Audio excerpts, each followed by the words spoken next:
علاء، هسألك سؤال. اتفضلي. لو انت ما قابلتنيش كنت هتحب حد غيري؟ اكيد يعني كنت رح احب واتجوز. طب وانا؟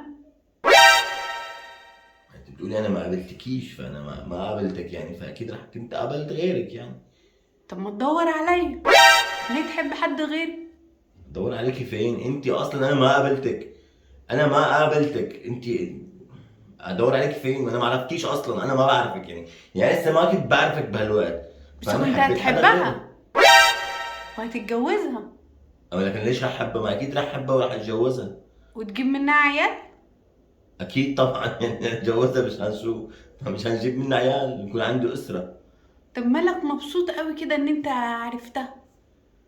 عرفتي مين؟ انت بتقول يعني انا لسه ما بعرفك. انت عم تقولي انت لو ما قابلتنيش، يعني انا ما قابلتك لسه، فانا ما بعرفك، فانت بالمجهول، فاكيد رح احب واحده ثانيه ورح اعيش حياتي. يعني انت حتى ما يجيش على بالك انك تدور عليا وتختارني انا؟ انا هدور عليك حبيتها هي فين؟ كده على طول.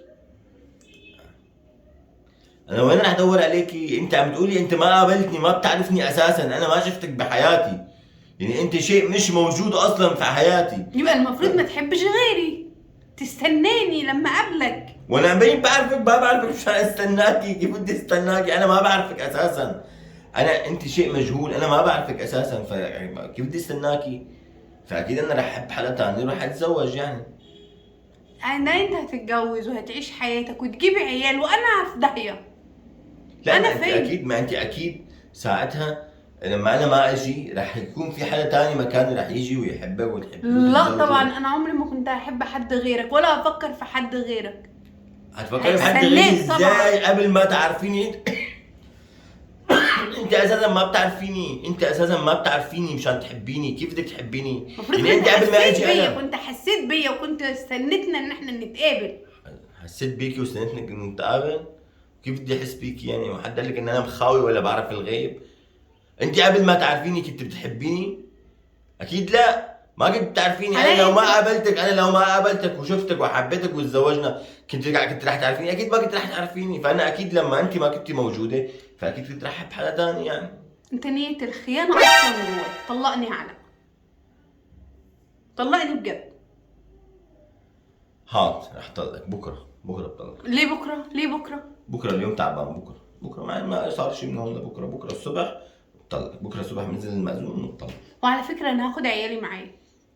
خليهم ماشي، ما في مشكله. يعني ايه انا اخدهم؟ انت باباهم، انت اللي مسؤول عنهم على فكرة. خلص اتركيهم. وانا اتحرم منهم؟ ما تحرمني من عيالي دول في حضانتي. خلص خديهم. وعلى فكرة انا مش همشي ولا عيالي هيمشوا، دي شقتي، انت اللي هتمشي. حاضر بكره الصبح بننزل نجيب المأذون، بنطلق بوضب شنطتي وبمشي. شايف؟ ما صدقت تجيب مأذون. شايف؟ يعني انت بتتمناها. خلاص ما بجيب المأذون، بلا ما نطلق، خلينا مع بعض. لا طبعا انا مش هعيش معاك بعد انت ما فكرت في واحدة تانية. ماشي حاضر، انت عايز تطلقي بكره الصبح نطلق. خلص بكره الصبح نطلق وهاخد كل حقوقي، شقتي واولادي ومصاريفي وكل حاجه. كل شيء بدك اياه من عيني هي قبل هي. انت شوفي شو بدك واكتبيهم وانا من عيني هي قبل هي. خدي الشقه وخدي الاولاد وشوفي قديش بيلزمك بالشهر من عيني هي قبل هي. يعني مصدقت خلصت مني ومن عيالي عشان تروح لها وتدور عليها هي؟ لا انا ما راح ادور على حدا. انا ما في بحياتي غيرك اصلا. عاد انا راح طلقك واعيش بفكر فيكي بس. ده بجد؟ ايوه طبعا افكر فيكي وباكلاتك الحلوه. ما انا اصلا يعني ما بعرف اصلا. انا اكثر شيء صعبان علي لما اطلق كيف رح استغنى عن اكلك الطيب الحلو الجميل هذا. ما بحياتي ما اكلت احلى من اكلك يعني. طب انت عارفه انا عامله لك ايه النهارده؟ شو عامل؟